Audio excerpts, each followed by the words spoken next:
अस्सलाम वालेकुम रहमतुल्लाहि व बरकातुहू। नाज़रीन, खेलों खबरों और तजियों के साथ मैं आपका होस्ट अब्दुल सिद्दीकी और आपको अपने यूट्यूब चैनल AJS टॉक्स पर खुशामदीद कहता हूँ। नाज़रीन, आज हम बात करने जा रहे हैं पाकिस्तान क्रिकेट की सबसे बड़ी खबर पर। जी हाँ, एशिया कप 2025 के लिए ऐलान करदा स्क्वाड के अंदर बाबर आजम का नाम शामिल नहीं है। ये खबर सामने आते ही शायकीन क्रिकेट में हलचल मच गई। हर कोई यही सवाल पूछ रहा है, क्या ये फैसला सही है या बाबर आजम के साथ ज्यादती हुई है। पाकिस्तान क्रिकेट बोर्ड ने एशिया कप के लिए स्क्वाड जारी किया। हैरानी की बात यह है कि बाबर आजम जैसे बड़े खिलाड़ी को बाहर कर दिया गया। सोशल मीडिया पर फौरी तौर पर हैशटैग शुरू हो गए, bring back Babar Azam, justice for Babar Azam. मद्दाहों की बड़ी तादाद ने PCB को तनकीद का निशाना बनाया। आखिर जब बाबर आजम, वो लेजेंड जिसको पूरी दुनिया मानती है, उसे आप टीम से बाहर करेंगे, उनके फैन को गुस्सा तो चढ़ेगा, उनके फैन भड़केंगे। और फैन ने भरपूर PCB को निशाना बनाया। सब ने PCB को बुरा भला भी कहा, खूब तनकीद का निशाना बनाया। बात करें अगर हम बाबर आजम की परफॉर्मेंस की, तो बाबर आजम दुनिया के उन बैट्समैनों में शुमार होते हैं जिन्होंने सबसे तेजी से हजारों रन मुकम्मल किए, यानी कि हजारों रन तेजी से मुकम्मल किए जिन बैट्समैनों ने, उनकी लिस्ट में शामिल है बाबर आजम। बाबर आजम ने T20 के अंदर 30 से ज्यादा 50 बनाई हैं और वनडे क्रिकेट में बाबर आजम की औसत 55 के करीब है। अंदाजा करें आप, वनडे के अंदर औसत 55 के करीब है, T20 के अंदर 30 से ज्यादा 50 बनाई हैं बाबर आजम ने और कई बड़े मैच जितवाए हैं। कई बड़े मैच बाबर आजम ने जितवाए हैं।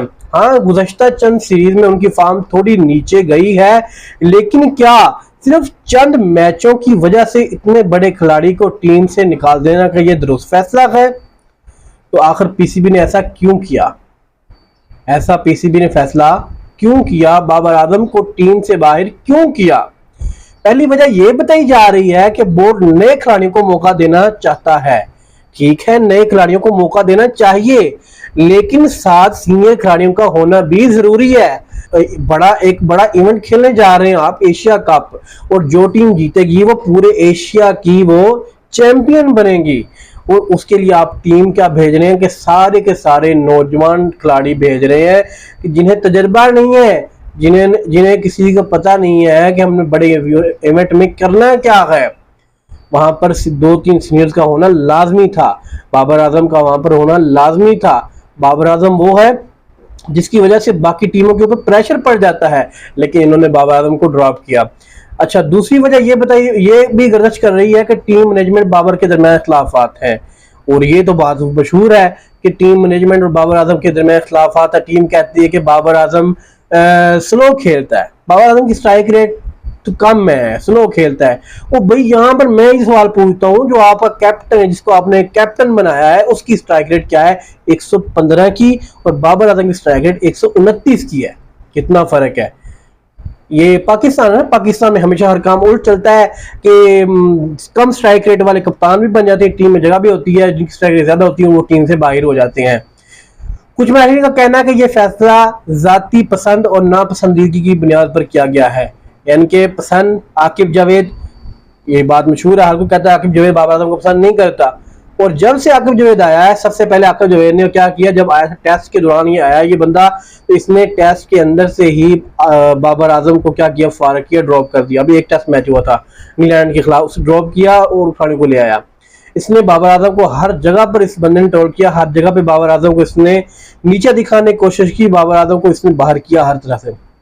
ये बंदा बाबर आजम को पसंद नहीं करता और सोशल मीडिया पर सब लोग यही कह रहे हैं कि आकिब जावेद, इसी की वजह से क्रिकेट तबाह होती जा रही है। अगर PCB ने आकिब जावेद को क्रिकेट बोर्ड से बाहर ना निकाला, क्रिकेट के मामला से बाहर ना निकाला, तो पाकिस्तान की क्रिकेट तबाह हो जाएगी, यानी करीब पाकिस्तान क्रिकेट का कुछ नहीं बचेगा। यानी मामला सिर्फ क्रिकेट नहीं बल्कि अंदरूनी सियासत का, ये अंदर सियासत चल रही है ना, अंदर खाते कि भी ये मेरे पसंद का खिलाड़ी है, ये मेरी पसंद का खिलाड़ी नहीं, इसको मैंने मौका देना, इसको मौका मैंने नहीं देना। मामला अब इसी तरह के चल रहे हैं। अब बात करते हैं अवामी रद्द अमल की, कि अवाम ने रद्द अमल क्या दिया। तो सोशल मीडिया पर लोग बाबर आजम के हक में खुलकर सामने आ गए हैं। सोशल मीडिया के ऊपर लोग बाबर आजम के हक में खुलकर सामने आ गए। किसी ने लिखा कि बाबर के बगैर टीम अधूरी है, किसी ने लिखा बाबर के बगैर टीम अधूरी है, और किसी ने कहा यह फैसला पाकिस्तान की जीत के इम्कानात को कम कर देगा। यानी कि फैंस के दिल में बाबर अब भी बड़ा सुपरस्टार है। फैन अभी भी बाबर आजम को सुपरस्टार मानते हैं और फैंस कह रहे हैं कि ये बाबर के साथ ज्यादती है। वो अक्सर फैन ने ये भी कहा है कि हम एशिया कप का बाइकआउट करते हैं, हम एशिया कप नहीं देखेंगे, अगर बाबर नहीं तो मैच नहीं देखेंगे हम। लेकिन मेरी जाती राय भी अगर जब पूछी जाए तो मैं भी यही कहूंगा, बाबर आजम को स्क्वाड से बाहर करना एक गलती है, ये बहुत बड़ी गलती है, क्योंकि ऐसे बड़े टूर्नामेंट में हमेशा सीनियर और तजुर्बाकार खिलाड़ियों की जरूरत होती है। बाबर सिर्फ एक बैट्समैन नहीं बल्कि टीम का मैन बैट्समैन है। और लेकिन यह भी हकीकत है कि पाकिस्तान क्रिकेट में हमेशा से सियासत और कंट्रोवर्सी रही है। अब देखना यह है कि बाबर आजम मुस्तकबिल में वापस आकर सबको जवाब देते हैं या नहीं। तो नाज़रीन, आपको क्या लगता है, क्या बाबर आजम को स्क्वाड से बाहर करना सही फैसला है या उनके साथ ज्यादती है? अपनी राय कमेंट्स में जरूर बताइएगा। आपने जरूर कमेंट्स में बताना है कि क्या बाबर आजम के साथ ज्यादती हुई है या फिर ये फैसला दुरुस्त है पीसीबी का। ये कमेंट्स के अंदर आप लोगों ने अपनी राय जरूर देनी है। और अगर वीडियो पसंद आए तो लाइक और सब्सक्राइब करना ना भूलिएगा। मिलते हैं एक नेक्स्ट वीडियो के अंदर, तब तक के लिए अल्लाह हाफिज।